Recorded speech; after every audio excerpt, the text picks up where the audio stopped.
point out that the sun shines down its power to all the world and makes the wind blow strong as it will.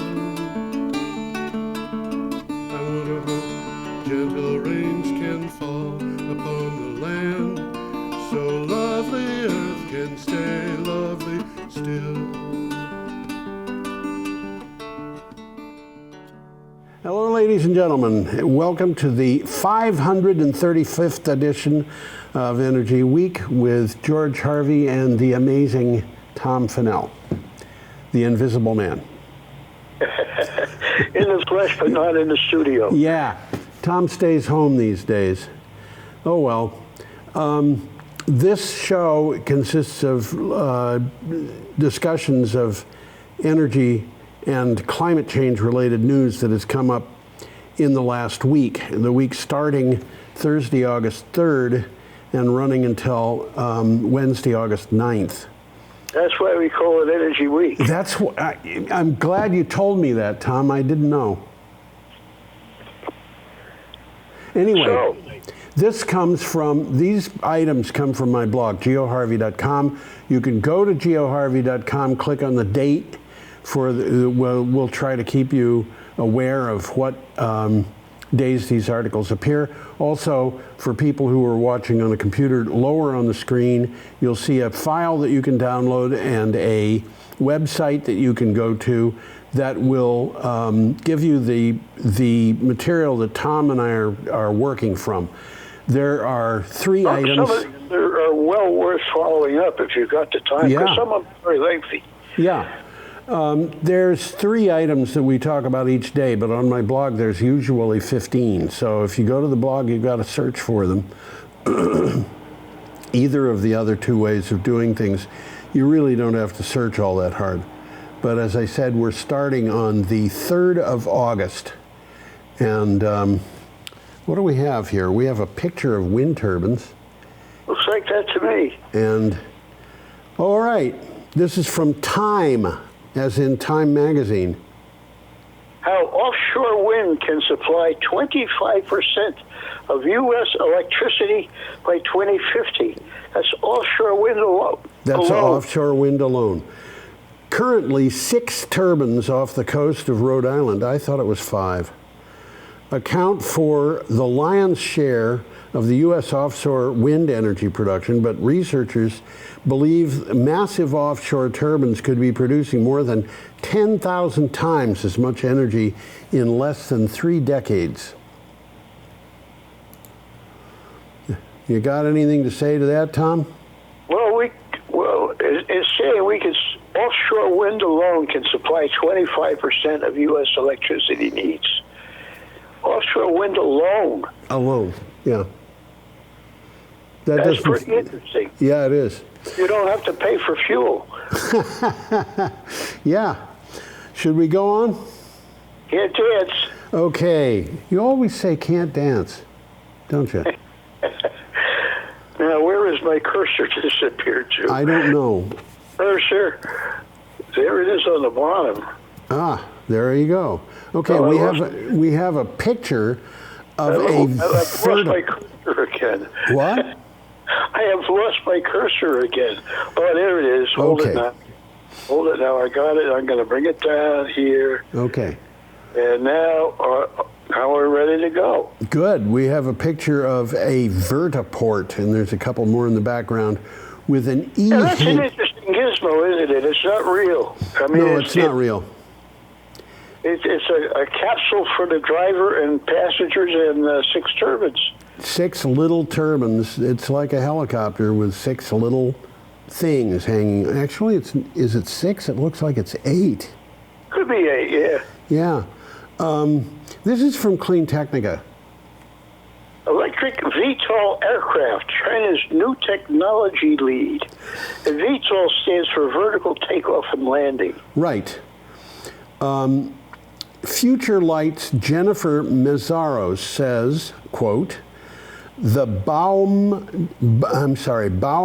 district of the vast city of Shenzhen in China's Guangdong province is set to become a hub for advanced air mobility devices with its district government, now having signed a partnership agreements with 3 eVTOL aircraft developments. Now, eVTOL is electric, and what we're seeing here is an electric VTOL, basically a helicopter taxi that will ferry people around whatever area. Well, this picture is rather mythical because those things that look like mushrooms, they don't exist yet. No, nothing exists yet. Well, it might be that they've built one of those aircraft, but I don't know. But yeah, that's not an existing thing yet. It's an interesting thing about China because it blends the best of both socialism and capitalism, and it seems to be doing it right. I think that China is probably one of the most capitalist countries in the world. I think you're right. It might be communist, but it's capitalist too. And I think that's what I just said. yeah, basically I'm agreeing with you, Tom. Okay, our next picture is one of wind turbines in Texas. And well, it looks like wind turbines. Couldn't prove whether it was in Texas or not, but I'll take your word for it. Well, yeah, this is I found this from a site that showed pictures of wind turbines. I specified that I wanted the wind turbines in Texas, so that's what they gave me. This is from Power Technology. Texas power use hits a record high for the 7th day this summer. Yeah, it's interesting. Here we are less than a week since this, or just 1 week since this story appeared at my blog. And since that time, it has hit an 8th record high and a 9th record high, believe it or not. So 7th day is under. It's no longer correct. It's an obsolete piece of data. Probably close to 10 soon. Yeah. Power demand in Texas has hit a record high for the 2nd day in a row. Well, all right, 7th day this summer. Now it's gone to 9. As ongoing heat waves have kept air conditioning systems on. ERCOT, the Electric Reliability Council of Texas, said it has enough resources to meet the soaring demand. Well, ERCOT is the grid operator in Texas. That's right. And they are responsible for, I think, over 90% of the electricity in Texas. There are areas in Texas where the electricity comes from other power grids. Okay. Not big areas. Shall we move on? Unless you've got comments on that, yeah, we could just move on. Yeah, we're coming up to Friday, August 4th. We are indeed. Picture of a fire in British Columbia. That's what it is. And that came from the BC Wildfire Service, and this story came from the BBC.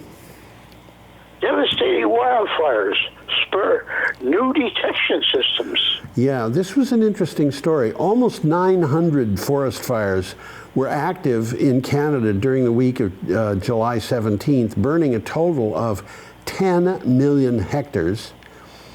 And I forget the conversion of hectares to acres. I'll deal with that. Okay. Aura Tech, a German company, has 8 satellites with special infrared sensors that monitor temperatures in grids of 4 by 4 meters. So they're looking at this in grids that are divided up into areas about the size of maybe a bedroom. And they can detect fires and issue warnings. So do you have? Yeah. So a hectare is equivalent to 2.5 acres. All right, so this is 25 million acres. So that's approximately 4/10 of a square mile. So if my math is right, 10 million hectares equals approximately 400,000 square miles, or a little over a 600-mile square. So that's a good amount of real estate. Yeah, there's a huge amount of real estate. I actually calculated it several days ago, and I forget how many it was, but this is really bad. The thing is, they've got these satellite systems that can look down on the Earth and pick out the fact that an area the size of a bedroom has got a fire in it. Wow. And so, you know, they can, and they relay this information to whoever it is that is interested, who's going to act on it. And that means that they can send firefighters to the site relatively quickly. The problem that I see with this is if they've got a forest fire in a place, the conditions for a forest fire are in that place, which means another one might start. So, Well, if my math is right, this is about the size of the state of Colorado. I wonder about that, but you know, your conversion of hectares to acres, I think, was right. I don't think this was the size of Colorado. My recollection. 10 million hectares is a little over 600 miles square. Okay. That's for the whole country, of course. Yeah. Okay, should we go on? Can't dance. All right. I have lost my cursor. Oh, there it is. Well, it's a nice picture of the ocean. It is a nice picture. It's a nice picture of the ocean. I chose it for that exact reason. This article is from BBC, and it is one of the most, I don't know. I don't know what to say about this. Go ahead, Tom. Ocean heat record broken with grim implications for the planet. Yeah, the oceans hit their hottest temperature ever recorded as they soaked up warmth from climate change. The implications for our planet's health are dire. The average global sea temperature of 20.96 degrees Celsius, beating a 2016 record according to the EU's climate change service Copernicus. This is the hottest it's ever been, and when things are super hot, you have problems like what they had in Florida recently, where the temperature of the seawater off the Keys was in some places in excess of 100 degrees Fahrenheit. Wow. And, you know, this is just not good. And there are still people who are saying that climate change isn't happening.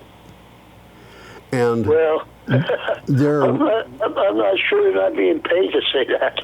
Well, there have been people paid to say that. We know in one case who such a person was.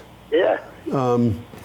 The news stories were full about Willie Soon, a Harvard research employee, as I recall, writing papers for peer-reviewed journals of astrophysics, saying that there was the climate change, if it was happening at all, was not human caused. He was blaming it on the sun. And it's interesting that climate change article would appear in a journal of astrophysics, because that means that climatologists and meteorologists are not going to be reviewing it. Well, I was looking at this article. Yeah. The article says that the surface temperature was 20.96 degrees centigrade. Yeah. That's only the surface. That's about right. 2 feet down, it's normal. Okay. Well, that makes me feel a little bit better. Yeah, the radio was talking about exactly this, and it was interesting. Yeah. It was interesting. Okay, should we move on? Yeah, we can. We got a picture of a Ford F-150 Lightning. We do, and I just put it up for the people watching. And this article came from Clean Technica. Electric vehicles and the U.S. economy, a win-win situation. We know that electrifying vehicles will help the environment. We haven't heard much about what we haven't heard much about is the positive influence that EVs can have on the U.S. economy. New research indicates that EVs are going to be really, really good for the American economy, and for a bunch of reasons. Are there any other reasons in your head? I have none in my head. My head is rather empty. And if you want to tell me that I'm empty-headed, I will agree with you. I didn't look the article up, so I don't have it. Okay. I can tell you that we're talking about a lot of people being employed. We're talking about the U.S. economy. The idea that we can run on oil and gas and not be dependent on other countries is, I think, fatuous. It really doesn't make sense, because the amount of oil or gas that we have varies from one year to the next. And there are going to be times when we're going to have to import oil or gas, which means that we are dependent on somebody else. And we are, if nothing else, dependent on the people who sell oil and gas. So until electric vehicles take over, and they will take over. Oh yeah, they'll take over. When I was in college, this was a long time ago. This was like I'm going to say 1968, 69. Ancient history. Yeah, ancient history. We would sit at tables in the snack bar and talk about peak oil. We didn't call it peak oil, but that's what we were talking about. And talking about where we would get energy when we ran out of oil. That's interesting. Yeah, well, what had happened was that the Club of Rome had produced a paper saying that we were going to run out of just about everything. And it turned out that the Club of Rome was, I think, kind of wildly off. But it put us into a position where we were talking about tar sands and things of that nature long before anybody... They were thinking in terms of fuel. Yeah, that's right. Yeah. And we were talking about how much, what is it going to cost to have our energy come from tar sands, and what does that imply for the environment, and what's it going to look like, and so forth. We didn't know anything about climate change. The scientists knew. Don't use any fuel at all. Well, exactly. That's exactly right. Yeah. So we're up to Saturday, August 5th. Should we take a look at what's there? Why not? Okay. Nice picture of a return to base, it says. Yeah, it says return to base. When I have these things that say CC by SA, that is it's kind of a license to use the picture on a share-alike basis. In this particular picture, which I rather liked, so I put this up the way that the person said, he wanted to have the words return to base. That was a requirement. And so, okay, that's cheap. It doesn't mean much. I wouldn't have said quite that, but that's what he wanted. I wanted a picture of offshore wind. Well, there's a bunch of offshore wind turbines in this picture. Yes, there are. This is from Clean Technica. Offshore wind resources could meet 25% of the U.S. demand. Amazing. Yeah. Interesting. Yeah, the U.S. has one of the best offshore wind resources in the world. A new report from UC Berkeley, Energy Innovation and Grid Lab finds, with good near-term policy actions, those resources could account for up to a quarter of all U.S. electric generation in less than 30 years. And that, by the way, explains to you I think the underlying reason why people oppose offshore wind. Willie Soon, who we mentioned earlier, was paid almost $1 million to muddy the water. Yeah, he was paid almost $1 million by the fossil fuels industries to muddy the water, and the water is being muddied right now by people who are opposing offshore wind, and we're just going to have to see what happens with this, because this is going to be a problem. If we don't, the shelf off the east coast of the United States has totally been underutilized.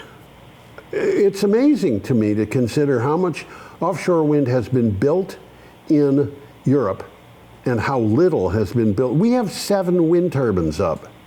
Yeah. For the total for the company, for the country. Europe probably has 7 gigawatts up. Okay, should we go on? Moving right along. Moving right along. Okay.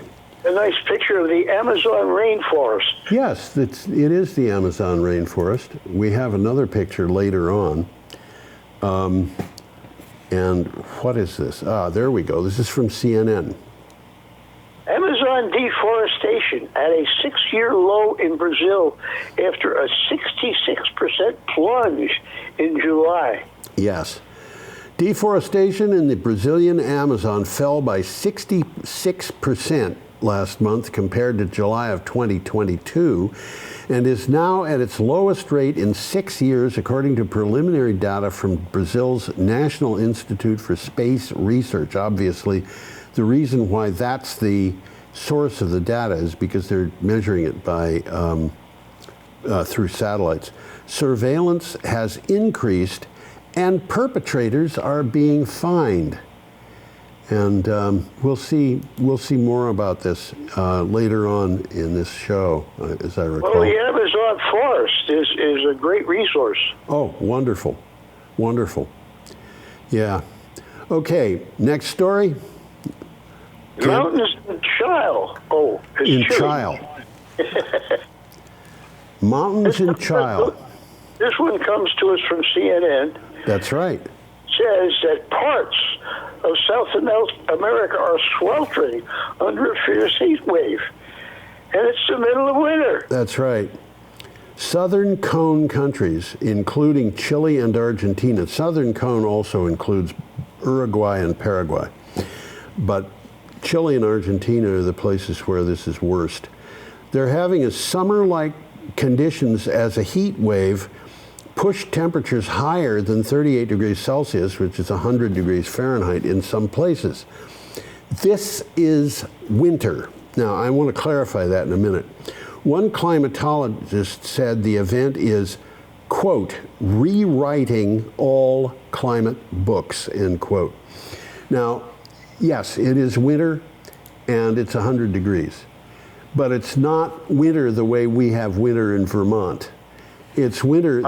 The latitude of the area where this is all taking place is more or less, puts it about as far from the equator as Florida is. So, 100 degrees, think about what you would feel if you were told that Central Florida was at 100 degrees in the middle of February. That would be outrageous. It would be. Yeah. And that's basically what's happening here. It's not like Vermont being 100 degrees in the middle of February. But it is, as this climatologist said, rewriting all the climate books. This is an event that has not been all that common before. I did take a look. I did find events like this have happened in the past, but not quite as bad as they are now. Okay. A heat wave in the middle of winter, that's just sort of an oxymoron, isn't it? It sounds like it. Yeah, like jumbo shrimp and yeah. What was the one that I had a friend at one time who has died, unfortunately, but he used to say that he was an oxymoron. Oh? Yeah, he was in military intelligence. Good for him. Yeah. Actually, he had a bumper sticker that said I was an oxymoron, and he would say this to people occasionally, and every once in a while he'd come across somebody who had also been in military intelligence, and their reply would be something like, "I was too." Okay, we're up to Sunday, August 6th, and we have all day, and we have a picture here of a jackup ship. And I think this is the jackup ship that is in the story, although I'm not 100% sure of that. This is from a publication called Marine Insight. Installations of a turbine twice the height of the London Eye begins at the world's largest offshore wind farm. Yeah. And by the way, the London Eye is a Ferris wheel in London, and it's big. And it's big. It is big. Well, it was the world's record until 2006 when the Chinese came up with a bigger one. The Chinese always come up with something bigger. Always. That's what they do. It's the thing they do. The next thing you know, they're going to win the World Series. Which, I don't know. Wind turbines, each of 13 megawatts, those are big wind turbines, are being installed 80 miles off the Yorkshire coast at the Dogger Bank Wind Farm. The work is being done by the largest jack-up turbine installation vessel, a Jan de Nul ship, and I'm sorry I don't pronounce Dutch, but that is probably Jan de Nul. Actually, is it Dutch? I don't know. Maybe you never can tell. With a lifting capacity of 3,200 tons. Now, for anybody who doesn't understand what they're looking at there, first of all, this is a ship. It's called a jack-up ship because of the things that go way up into the sky. Okay. And those things are the jacks. And when the ship gets to the location where they want to do their work, They jack it up. They lower those things to the seafloor and they jack it up. And I want to tell you, it looks to me like those things might be 50 stories tall. They're absolutely amazingly big. So the ship is just sitting there in the sea, but it's up in the air. It's up in the air. The yellow thing is a crane, which is capable of lifting things that weigh 3,200 tons. That is tonnes, is metric tons, so it's the short ton that most people think of when they think about tons is a little bit smaller. And the white things that are standing up on end are masts for wind turbines. There are blades stowed on this thing. This is not a small ship. This is a big ship. Serious. This is serious. That's right. And there it is. Now you know what it looks like. And every once in a while, we do have jack-up ships on this show that have been jacked up, and they're out in the water. I think they're kind of interesting. Okay, we should probably do something about the next story, shouldn't we? I think we should. Okay. There's a picture of a whole bunch of pump jacks that are being stored. That's right. And Pension wealth in peril. yeah. Pension wealth in peril. This is from Clean Technica. A recent carbon tracker report alerts us to the possibility that pension wealth appears to be in peril. The report, which is titled Loading the Dice Against Pension Funds, says that the global finance system is in danger of having to support stranded assets of fossil fuel companies as national economies go green. Say that again. That's very important. There is, the report says the global financial system is in danger of having to support the stranded assets of fossil fuel companies as national economies go green. Now, So there's a real problem with stranded assets, which nobody wants. They're going to want to have the taxpayer pay for the stranded assets. That's what it comes down to. Yep, absolutely. And, so these companies go in, they rig themselves in many cases so that if they go broke, nobody's going to be able to get money that is owed. That's what happened with the fracking boom. I think it was something like 90% of the companies, maybe it was more. I don't remember the actual percentage, but it was extremely high. Went broke, owing bills that didn't get paid. And they borrowed money that didn't get paid back. And in some cases, the operating officers of these companies just started another company. That's what they did. And walked away from the first one. Yeah, that's right. They would walk away from a company that went into receivership and just go off and start another company. And these companies would buy property that had been valued very high, and then borrow money against it and go broke, leaving that away from it. Yeah.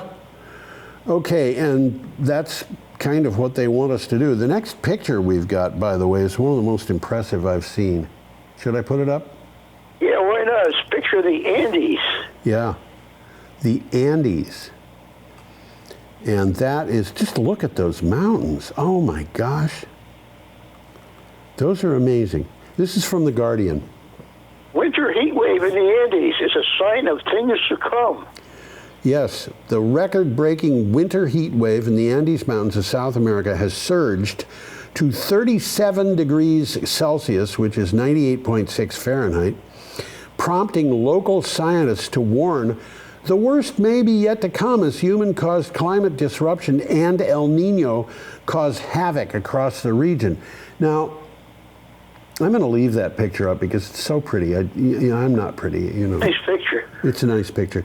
The thing is, we're having crazy temperatures, and the reason is because of a combination of climate change with El Nino. And so it's probable that within the next year, things will kind of trend downward a little bit. But you have Seems to me that we've hit this one before. Yeah, we do. And every time there's an El Nino, we have the same problem. And, you know, there it is. So. Well, let's move along. Let's do that. Monday, August 7th. We have, yeah, you're right. We have a story from Digital Journal. It's a nice picture of a solar array. Yes, that's right. Mountains in the background. A little less striking than ones in the last thing. What do you have? This is an interesting headline. Solar power is expected to eclipse oil in 2023. Yes. Hey, folks, this is 2023. That's right. And this is where the stranded assets start getting stranded. Renewable energy has become an increasingly important topic in recent years as we work toward a more environmentally friendly and sustainable future. A recent Forbes article highlights an exciting trend towards solar power investment, which is set to eclipse oil this year. And what they mean by eclipse is that there will be more value in the produced solar power than in oil. And that is really impressive. Well, as I've said this on the show, in the future they're going to talk about, remember back in those days they actually paid for fuel. That's right. That's what they will do. Okay, our next item is from The Guardian. We have a picture of MV Change. That's on a huge tractor trailer. It's a catamaran ferry. And it looks to me like it probably is not an automotive ferry, it's just a passenger ferry. But there it is. Yeah, it doesn't seem to be a way where you could drive on board that thing. You'd have to back it into the place where cars were loaded on and offloaded, and I just don't think that's what's happening. Okay. Well, the title says, and I quote, "Full clean ahead." And shipping finally steer away from fossil fuels? Yeah. Okay. Nearly half, actually 43% of all voyages made along the longest shipping corridor between China and the United States could be powered by hydrogen without adding any fuel capacity or extra port calls, according to the International Council on Clean Transportation. And I want to tell you, that sounds hopeful, but there are people who are very much in doubt of this ever taking place. Well, I tell you, I think that they're going to be powered more by wind than by hydrogen. I think you might be right, Tom. That makes sense. We've seen some technology on that. Yeah, absolutely. The sails are actually rotors. Yes. They look like big chimneys. Yeah. And they're turning. And they're turning. And that creates draft that pulls that ship along. And it's kind of mind-boggling when you think about it. But the aeronautical principle, yeah, is the same as what makes a baseball curve when it's pitched in a curveball. I was going to say that. Yes, a curveball. Okay, should we go on to the next one? Get it. This is an interesting photograph. This is the Mendenhall Glacier on the left and Nugget Falls on the right. Yes. in Juneau, Alaska. That's right. The photograph with the article was about as nice, but I couldn't use it because it had copyright stuff on it, and I don't want people who are taking articles from my blog and republishing them to get into trouble because of copyright stuff. This is from CNN. Glacier Basin flooding destroys 2 structures in Alaskan capital Juneau and prompts local emergency declaration. Right.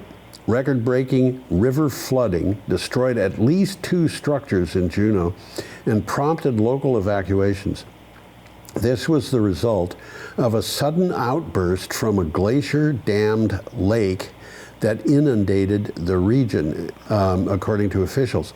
Now, that waterfall on the right, I think, is the water coming out of that glacial dammed region. And it could be. It looks like a lot of water. It's a lot of water. And what happens is every once in a while in the summer, the glacier that holds back the lake retreats enough. Yeah, it retreats enough that the lake just dumps water down the side of that mountain, and it, in this particular case, went into a river and flooded it, and that's what was happening. I was looking at that picture, and what turns out to be a river looked like a ski area. Yes, it does, doesn't it? But, you know, there it is. Okay, we're up to Tuesday, August 8th. We are on that with a picture of what is it? A Volo City. Volo City. It's a velocity. I think they're doing that pun. This is a volocopter, and this is from BBC. Interesting Yeah. picture there. Interesting advice. Yeah. Will electric flying taxis live up to their promise? Well, yeah. If all goes to plan, Volocopter's 2-seater electric aircraft, Volo City, will be carrying passengers around Paris in time for the 2024 Olympics. It will be the first service in Europe to use an electric vertical takeoff and landing aircraft, eVTOL,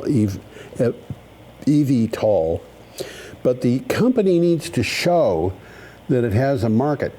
It may have a market during the Paris Olympics, Yes. but it's got to do more than that to stay in business. Yeah, I agree with you. Yeah. But it's got the capability. Yeah, it's got a capability of moving people, and because it is relatively quiet compared to a regular helicopter. Then it goes straight up and down. It doesn't require a runway. Yeah, that's right. And you can land on the roof of a building or whatever. Yeah. So, you know, but I don't know. Okay, our next item has a picture of an erupting volcano. That's what they say it is. Looks like a big cloud to me. Well, it sure is. This is from Clean Technica. Humans emitting carbon dioxide 200 times faster than supervolcanic eruptions that cause the Earth's most severe mass extinctions. Yeah. Wow. Wow. Now, we're talking about the past, our past. Yeah, very distant past. This is not recent history. This is hundreds of millions of years ago. Lead researcher Dr. Qiang Jiang, a Curtin PhD graduate from Curtin School of Earth and Planetary Sciences, said the findings were vital to understanding how to prevent future climate disasters. By the way, Curtin is the name of an Australian university. Oh, thank you. I kind of knew that, but I forgot to mention it. I had to look it up. Yeah. Okay. Move on? Why not? Okay. interesting picture of smoke from a wildfire. That's right. And I want to apologize a little bit for this picture. It's not as... Now, that's the sun, isn't it? That's the sun. Yeah, this picture is not as clear as it might be. The only source I had for it was rather small, so it's blown up rather large. But it gives you the idea of the wildfire and what's going on better than a lot of pictures I saw. So this is from Clean Technica. Fanning the flames, wildfires emit potent climate warming organic particles. Wow. Yeah. A study published in Nature Geoscience found that wildfires are causing a much greater warming effect than had been accounted for by climate scientists. The study highlights an urgent need to revise climate models and update approaches for the changing environment. And this is something that I think we should really understand.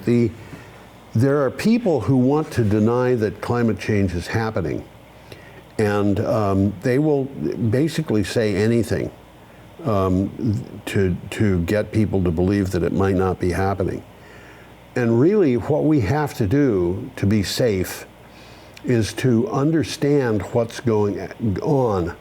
And it turns out that the climate models that were created in past years really badly underestimated the speed of climate change. It's happening far faster than it should, and we're going to see that before the end of this show. Much faster. So not a good thing. It's not a good thing.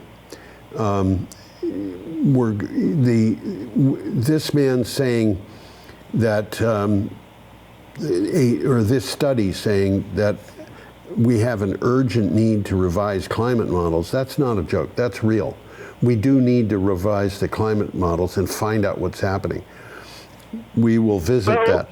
These things were underreported because they're causing a much greater warming effect than they were saying.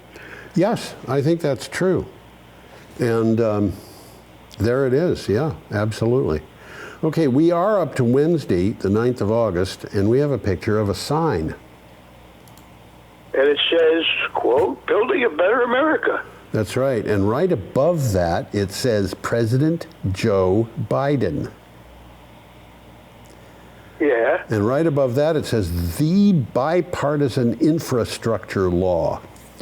Uh-huh. Okay. And this particular picture is from Connecticut. And you can see the little symbol for the state down in the lower left corner of the sign. The article is from Clean Technica. And this, I think, is a pretty interesting article. Come on, scroll there. Wasn't scrolling. Red states. Do you know that you've benefited more from climate funding than blue states? Yeah. This first sentence is kind of stunning. 4/5 of all clean energy investments, this is 80% under the Inflation Reduction Act, have gone to districts held by House Republicans. Every one of them voted last spring to repeal the incentives that encouraged those investments, which are, of course, employing people who voted for them. Yeah. So why? Well, they don't like incentives. They like the idea that we should not incentivize anything. I don't know. I don't either. But, under Donald Trump, there were, I think it was clear to a lot of people, certainly to me, that Donald Trump purposely tried to punish states where the majority of the voters had voted for Hillary Clinton. I think he did, you're right. Now, here what we have is Joe Biden not doing that. And in fact, this particular thing is going to Republicans more than Democrats. Which is interesting. Isn't it? And it makes me wonder if, I don't know, I'm not really a very suspicious person, but it makes me wonder if there is maybe some kind of ulterior motive going on here. I don't know. What do you mean by that? Well, maybe he's trying to undermine the Republican Party in Republican states by being so nice to the constituents. Uh-huh. I don't know. I wish he would just go away. Who, Biden? No, Trump. Oh, man. Did you see this latest thing that he did where he said that the district attorney in Georgia had sexual relations with a person she was prosecuting? No, I didn't see that one. Oh, man. And he cited a source, and I saw the man who wrote the source, which was an article in Rolling Stone magazine, and he said nothing like that was in the magazine, nothing. And he said she wasn't prosecuting this guy. She had taken time off from being a prosecutor to just be an independent attorney for a while, and she was defending him. So that wasn't happening either. But, it's like Donald Trump says that he's got First Amendment rights, freedom of speech, and he basically takes that to mean that he should be allowed to say anything he feels like saying. Which he does. Which he does, yeah. And I was so shocked by that. I shouldn't be, I don't think we should deal with politics on this show, but I was so shocked by that. It was just crazy. I wish he would just go away. Yeah, you and a bunch of other people, including some Republicans. Okay, we've come to an article from CNN. I'm going to put the thing up. This picture, by the way, is a number of years old. It's a protest that happened several years ago, and not in the United States. 5, not 15. It's 1.5, but if you look down at the bottom, there's a comma. Yes. They use a comma instead of a period for a. Yes, I can see that. Yeah. Also, if you look, you can see the sign just to the right of that is written in German. Oh yeah. Okay. Yeah. Okay. July hit a crucial warning threshold. Let me Go ahead. start over. Take your July time. hit a crucial warming threshold that scientists have warned the world should stay under. Yeah, the world got its first preview last month of what summer will be like at 1.5 degrees of global warming. A threshold that scientists warn the planet should stay under, and yet one it has flown increasingly close to in recent years. That's kind of scary. It is very scary because we were not supposed to be at this point. The estimates when we first started talking about 1.5 degrees were, in a worst case scenario, we might be there in 2030 or something. I don't remember exactly, but nobody was expecting to hit 1.5 degrees, this figure. It's happened already. And it happened in July. Now, July was also by far the hottest month on record. And, much of July, 31 days over 110 degrees Fahrenheit in Phoenix. That's a lot. And then when the temperature fell because monsoon rains came, what temperature did it fall to? 108 degrees. Just imagine 108 degrees in 100% humidity. Wow. Yeah. And your swamp cooler will not do any good when it's raining out because nothing's evaporating. I think the only thing you can do is go to the movies and stay there. Well, a lot of people have air conditioning in their homes. But yeah, go to the movies and stay there, or go to the place, the place that you can eat in the local supermarket or something like that, buy a Coke and sit down, and I shouldn't say Coke, but buy a soft drink, or just water, and sit down and enjoy being in the cool air. Yeah, right. So there it is. Well, this is a picture of a deforested area of Brazil. Remember, I said we would get back to Brazil. Yeah, this is significant. This reminds me, by the way, of a thing that happened when I was in college. The college that I attended was in northern New Jersey, and it was just south of an area called the Great Swamp. Somebody had a development scheme to turn the Great Swamp into an airport. It was an area that was about 2 miles wide, I think, and 6 miles long. Almost nobody lived in it. There were a few roads that went through it, but it was basically, it was a swamp. And the fact that it was a swamp was ecologically very important. But it meant that nobody lived there. So they had the idea that they could just go in and turn everybody who was there out, because it's just a couple families, and buy them off and make an airport, and everything would be hunky-dory. And one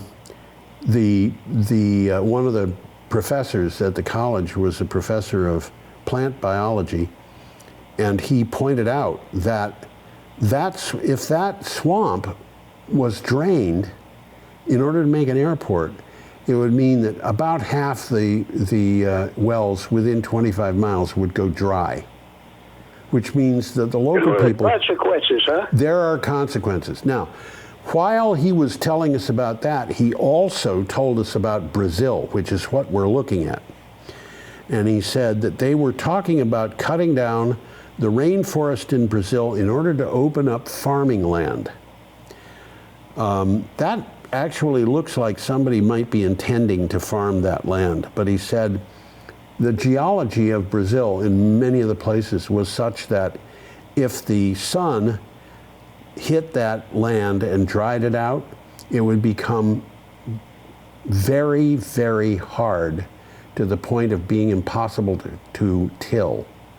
That's interesting. And this level of destruction that you're seeing, and you can see that it just goes on and on as far as the eye can see, this level of destruction is just appalling. They went in there, they've taken every tree that was there. That's right. A few trees that weren't. Clear cutting. Yeah. And what they're doing with... Clear cutting. They took the stumps out. I think they did, yeah. This is from the BBC. Quote, Amazon nations fall short of an agreement on a goal to end deforestation. Right. The 8 countries that share the Amazon basin, you know, when I read that, I thought, are there really 8 of them? Yeah, there are. Have fallen short of an agreed goal to end deforestation. At their first summit in 14 years, they issued a joint declaration that created an alliance to combat deforestation, but it left out details of the actions up to the individual countries. Now, well, if they turn the entire forest of northern South America into what it looks like that picture, yeah, that's going to change the climate of the world. Yeah, that's right. This is one of the most important climate buffers in the world, and they're just cutting it down. And they can't agree on how to stop that. And the cutting was illegal. In Brazil, the current president of Brazil is kind of left of center and very interested in the ecology. The previous one, Bolsonaro, was a man who couldn't care less for protecting the rainforest, and he just there was stuff going on under him that should not have happened, and a lot of people were making a lot of money cutting down the rainforest. Yeah. And there's some question about whether that has reached a tipping point that means that the rainforest will never really recover.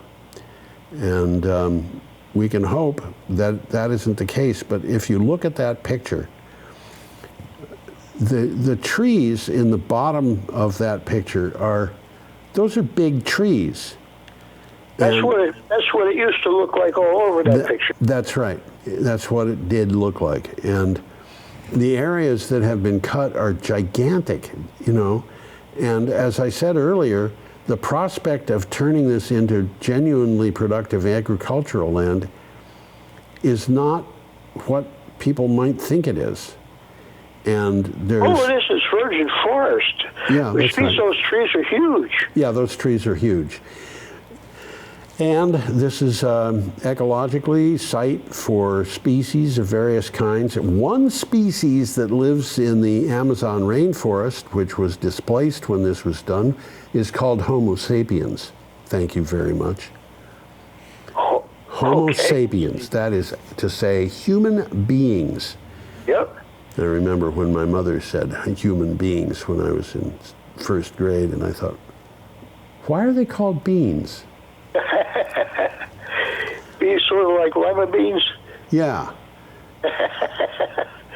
And it was not really possible for her to overcome that first question that I had. I had to grow a little bit to get through it. Well, this is a very interesting picture because it's really happening. Yes, that's right. Yes, that's right. Well, this is the end of the show, unfortunately, because it's been a pretty good show. Yeah, it has been, I think.